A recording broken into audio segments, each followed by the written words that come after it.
আমি প্রশ্ন ফাঁস নিয়ে কিছু কথা বলবো। আমি চ্যানেল 24-এর যে সার্চ লাইট আপনার বিশেষ প্রশ্ন ফাঁস এই ভিডিওটা পুরোটা দেখেছি, এবং আজকে যতগুলো দৈনিক পত্রিকা বা সবগুলো পত্রিকা প্রায় আমি পড়েছি। সবগুলোর নিউজে কি এসছে আহ, এটা মোটামুটি সব কিছুই আমি দেখেছি। তো আমি এই জন্য কিছু কথা বলতে চাই আজকে এই এই টোটাল প্রশ্ন বিশেষ প্রশ্ন ফাঁস।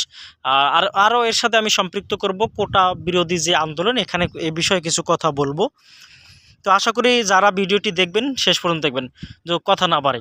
তো আমি বিশেষ সার্চ লাইটে এখানে একটা বিষয়ে আমি খুবই অবাক হয়েছি, যে মাহমুদুল যে হাসান ঢাকা বিশ্ববিদ্যালয়ের যে স্টুডেন্ট, ওরে জিজ্ঞেস করেছে, ও বলছে যে সকালে 200 প্রশ্ন পেয়েছে, সেটা পরে ও কমন পেয়েছে।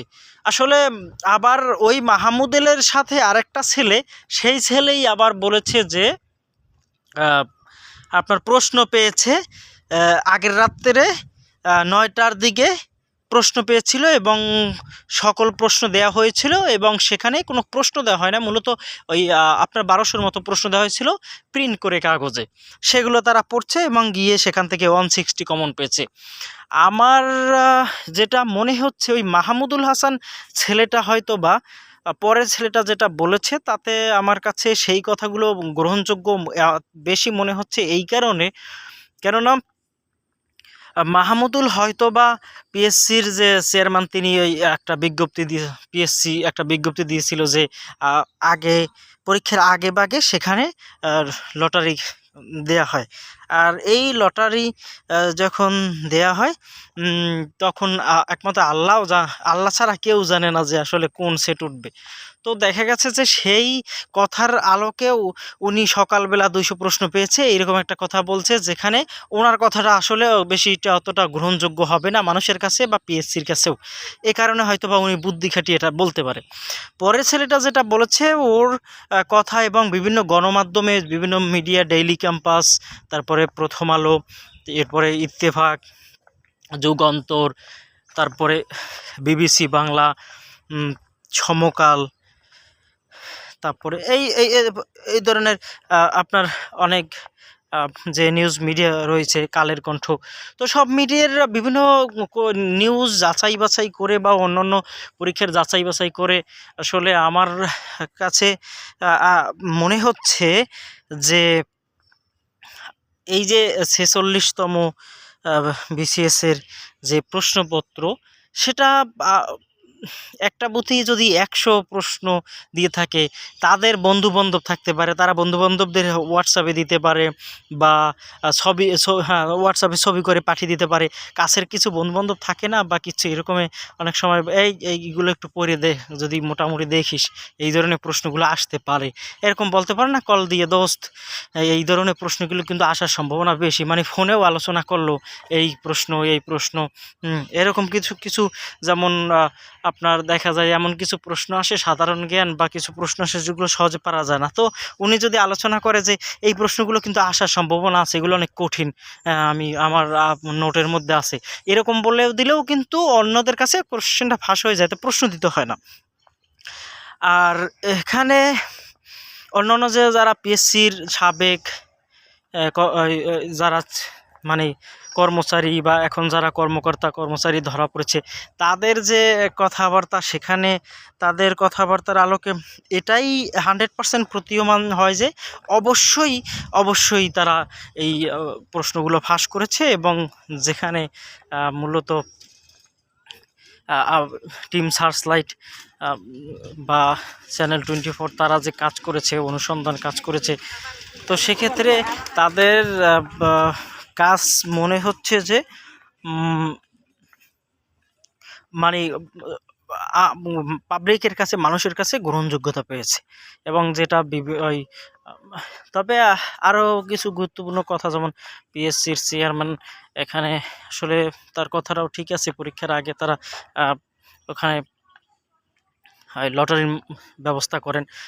লটারি এরপরে কেউ জানেও না যে এই লটারিতে কোন সেট আসবে, যেমন 4টা সেট, 4 সেটের মধ্যে একটা সেট আসবে, আর ওই প্রশ্ন এক সেটের প্রশ্ন হচ্ছে গিয়া এখানে করা হবে, পরীক্ষার আগে ওটা মেসেজের মাধ্যমে বা গোপন যারা দায়িত্ব থাকে মূলত তাদের জানিয়ে দেওয়া হয়। এটা এটা সত্য, কিন্তু বিশেষ করে হচ্ছে গিয়া সর্ষে যদি ভূত থাকে আগে ভাগেই যদি এই যে সব জায়গায় নিরাপদে যে প্রশ্নগুলো থাকে সেইখানের প্রশ্নগুলো যদি যাদের দায়িত্ব থাকে, যাদের কাছে চাবি থাকে, ট্রাঙ্কের দায়িত্ব থাকে, প্রশ্নগুলো যেখানে থাকে সেইগুলো যদি তারা সেখানে থেকে বের করে আগেভাগেই প্রশ্নগুলো ফোনে ছবি করে নেয়, প্রিন্ট তো করার দরকার না। একটা প্রশ্ন পেলে মাত্র 4 পেজ 8 পেজ, তো আপনার 8 পেজ ছবি করে নিল, এরকমে 4 সেট 32-32টা ছবি করলে মোবাইলে কিন্তু প্রশ্নগুলো হয়ে গেল। এতে কিন্তু প্রশ্ন মতো বের করার দরকার হয় না, বাহিরেও নেওয়ার দরকার হয় না, কেউ বুঝতেও পারবে না। তো এই হচ্ছে বিষয়। অনেকেই পিএসসি যারা গুরুত্বপূর্ণ পদে আছে, যারা কাজ করছে, তারা আসলে কিছু তো অনেকেই সব বিষয় অবগত না।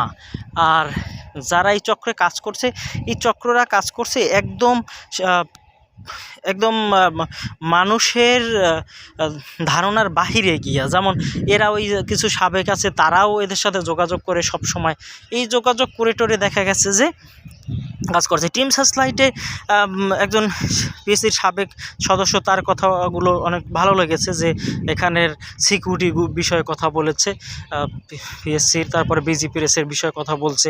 আর সে বিজি প্রেসের বিভিন্ন যারা চাকরি করে অনেকে আসলে তারা যদি কিছু যদি খারাপ হয়, কিছু লোক তো খারাপ থাকেই, এরা যদি কেউ বিজি প্রেসের এখান থেকে যদি কোনোভাবে প্রশ্নপত্র ফাঁস হয়ে যায়, বা এখান থেকেও আজকাল তো আর বেশি কিছু করে না, মোবাইল বের করে কয়েকটা ছবি করলেই ওকে, এরকম হতে পারে। তবে সেখানে অনেক নিরাপত্তা থাকে, সেটা নিয়ে প্রশ্ন খুব কমই আছে। তবে আমি মনে করি যে ওর বিজি প্রেস নিয়ে আমি তেমন কিছু বলতে চাই না, তা একটু প্রশ্নবিদ্ধ থাকলেও বিভিন্ন সময়, কিন্তু বিজি প্রেসে এখানে অনেক কঠোর নিরাপত্তার দায়িত্বে থাকে। এই হচ্ছে বিষয়। এখন এই যে বিষয়টা সব কিছু বিবেচনা করে আমার কাছে মনে হচ্ছে 46তম বিসিএসটা এখানে অনেকটাই প্রশ্নবিদ্ধ, এবং এটা হয়তো বা বাতিল হয়ে যেতে পারে, কারণ পিএসসির যে ক্ষমতা বলে তারা পরবর্তীতে বাতিল করতে পারে, কিন্তু কখন করবে বা কী করবে নাকি সেটা একমাত্র তাদের সিদ্ধান্ত। আর পিএসসির একমাত্র সিদ্ধান্ত কী করবে না করবে। আর কোটা যে আন্দোলনে, এই আন্দোলনটা আমি আজকে যে মিডিয়া যতগুলো পড়লাম, যতগুলো পত্রিকা, সেখানে আসলে আমি বিশেষ প্রশ্ন ফাঁস নিয়ে খুব কমই এখন বর্তমানে আপনার প্রথম দিকের শিরোনাম দেখেছি। আস্তে আস্তে একটু শিরোনামগুলো একটু পিছিয়ে যাচ্ছে, আর কয়েকদিন শিরোনাম ছিল, এভাবে হয়তো বা কয়েকদিন পরে দেখা যাবে যে এই প্রশ্ন ফাঁস নিয়ে তেমন মিডিয়ায় তেমন প্রথম দিকের শিরোনামে এরকম আসবেও না। যাই হোক, তো দেখা যাক। আর কোটা বিরোধী আন্দোলন, এটা তো আজকে যে মিডিয়ায় বিভিন্নভাবে আপনারা জানেন যে আজকে পদযাত্রা হবে রাষ্ট্রপতির যে বঙ্গভবনের দিকে তারা পদযাত্রা করবে, এবং সারা দেশের যে স্টুডেন্টদের বলেছে যে তারা যেন স্ব স্ব জেলা থেকে জেলা প্রশাসকের কাছে, আপনার জেলা প্রশাসকের মাধ্যমে রাষ্ট্রপতির কাছে তারা স্মারকলিপি পাঠায়। এখন এই যে আন্দোলনটা আসলে করা হচ্ছে, 2018 সালে এখানে পরিপত্র জারি করে সেটা কোটা বাতিল করা হয়েছিল। তো কোটা যখন তখন বাতিল করা হয়েছিল, এটা কিন্তু সকলে সাধুবাদ জানিয়েছিল, এবং সেটাও কিন্তু আন্দোলনের মাধ্যমে হয়েছিল। এখন যেটা হাইকোর্ট রায় দিয়েছে, স্থগিত করেছে, এরপর 4 সপ্তাহ পরে 7 আগস্ট আবার সেটা তখন আবার কী করবে, আমার মতে হয়তো বা তখন এই যে পরের দিন আবার হাইকোর্ট কিন্তু বলে দিয়েছে যে প্রধান অংশ যে বলে দিয়েছে যে সরকার চাইলে কোটা সবই থাকবে, কিন্তু সরকার চাইলে কি কোটা বাড়াতে এবং কমাতে পারবে। এখানে কিন্তু সরকার কিন্তু নির্বাহী বিভাগের কাছে একটা আলাদা পাওয়ার দিয়ে দিল। এখন নির্বাহী বিভাগ কি করবে সেটা হচ্ছে নির্বাহী বিভাগের কাজ। এবং স্টুডেন্টরা আজকে নিউজে বারবার এসছে যে এখানে তথ্যমন্ত্রী যিনি তিনি বলেছেন, এখানে যে নিউজের মিডিয়ায় এসছে যে স্টুডেন্টরা বারবার তাদের তাদের দাবি পাল্টাচ্ছে। কখন বলছে যে আদালতের রায়, তারা এরপর কখন বলছে যে আপনার নির্বাহী বিভাগে এটা সংশোধন করবে বা সংস্কার করবে, বা নির্বাহী বিভাগ চাইলে এটা কোটাটা বাদ দিতে পারে। আবার বলছে যে সংসদে যদি আইন পাশ করা হয় তখন আবার এই সংসদে যেন আইন পাশ করে এটা করা হয়। তো তথ্যমন্ত্রী বলছে যে আপনার সংসদে আইন পাশ করে এটা বাদ দেওয়া যাবে না, এবং এটা হচ্ছে এভাবে কথাটা বলেছে যে এই বিষয়টা হচ্ছে গিয়া সংবিধানের পরিপন্থী হবে যদি এই যে আইন পাশ করে বা বাদ দেয়া কোটার বিষয়, এটা কিন্তু সংবিধানে পরিপন্থী হবে, এরকমে তার কথার মানে সে তিনি যে কথাটা বলছে তাতে মনে হচ্ছে এরকমই কিছু। তাই আমার কথা হচ্ছে স্টুডেন্টদের আন্দোলন, তারা নতুন করে বিভিন্ন সূচি দিয়েছে, তারা কর্মে কিন্তু আন্দোলন জোরালো হচ্ছে। আজকে 12 দিনে পড়েছে আন্দোলন, তবু এখন পর্যন্ত কিন্তু সরকারের ঊর্ধ্বতন পর্যায় থেকে এমন কোনো আশ্বাস বা কিছু এরকমের এই বিষয়টা নিয়ে কথা বলা হচ্ছে না। আজকে বিভিন্ন পত্রিকায় দেখেছি ছাত্রলীগ হুঁশিয়ারি দিয়েছে যে যদি ছাত্রলীগের হুঁশিয়ারি এটা যদি আপনার এই আন্দোলনের বিষয়ে হুঁশিয়ারি দিয়েছে, যদি কোনো অনাকাঙ্ক্ষিত ঘটনা বা এরকম কিছু হয় বা তারা যদি অতিরিক্ত কিছু করে তাহলে তাদের করা হুঁশিয়ারি দিয়েছে ছাত্রলীগ। এই রকমের বর্তমানে পত্রিকায় আজকে যে পত্রিকাগুলো, সেখানে আমি অনেকগুলো পত্রিকায় দেখেছি যে এই কোটার আন্দোলন নিয়ে কথা হচ্ছে। তো সেখানে কথার ক্ষেত্রে আরেকটা বিষয় আপনাদের অবশ্যই জানা দরকার, তা হচ্ছে কোটার আন্দোলনটা শেষ পর্যন্ত কোথায় গড়ায়। যেমন অনেকে পত্রিকায় দেখলাম যে অনেকে বলছে এটা মূলত দুরভিসন্ধি। তথ্যমন্ত্রী এটা বলছে দুরভিসন্ধি বা অন্য কোনো এখানে রাজনৈতিক বিষয় থাকতে পারে, এখানে থাকতে পারে। তো এরকমে অন্য কোনো রাজনৈতিক চক্র কাজ করছে বা রাজনৈতিক ইন্ধন, এরকমের কথাও কিন্তু নির্বাচনে বা বিভিন্নভাবে কথা আসছে। আবার অনেকে আপনারা জানেন বলছে যে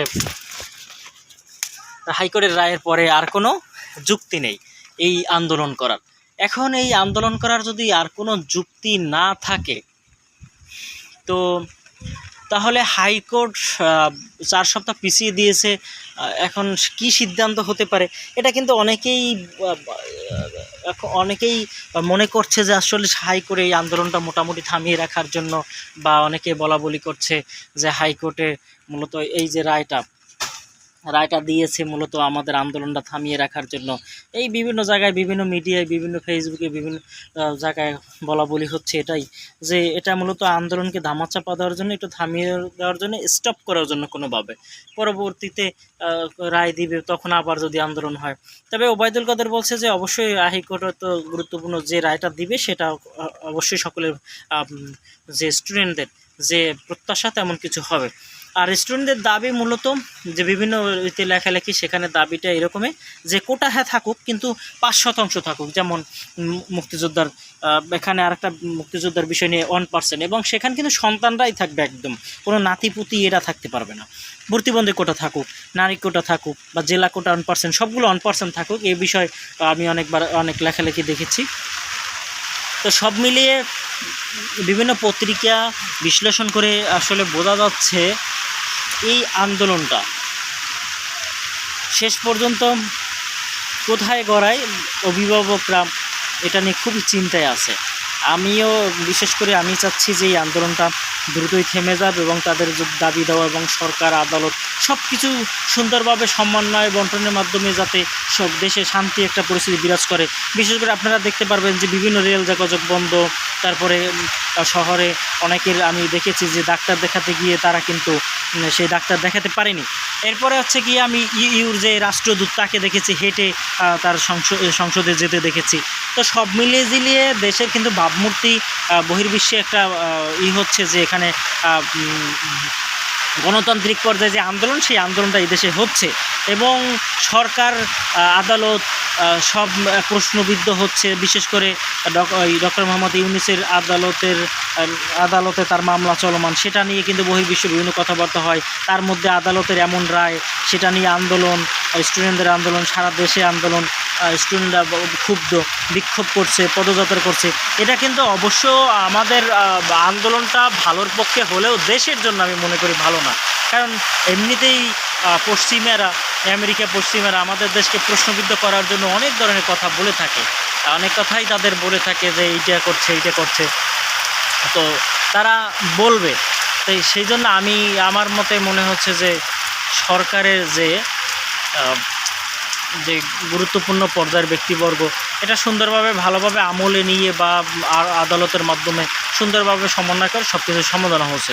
এই ছিল আজকে আমার প্রশ্ন ফাঁস নিয়ে কথা। আর প্রশ্ন ফাঁসের বিষয়ে আরও কিছু বলতে গেলে তো বলা যায়। আমি প্রশ্ন ফাঁসের কথা বললাম, কোটা বিরোধী আন্দোলনের কথা বললাম, এই দুইটা বিষয়ে আমি কথা বলেছি।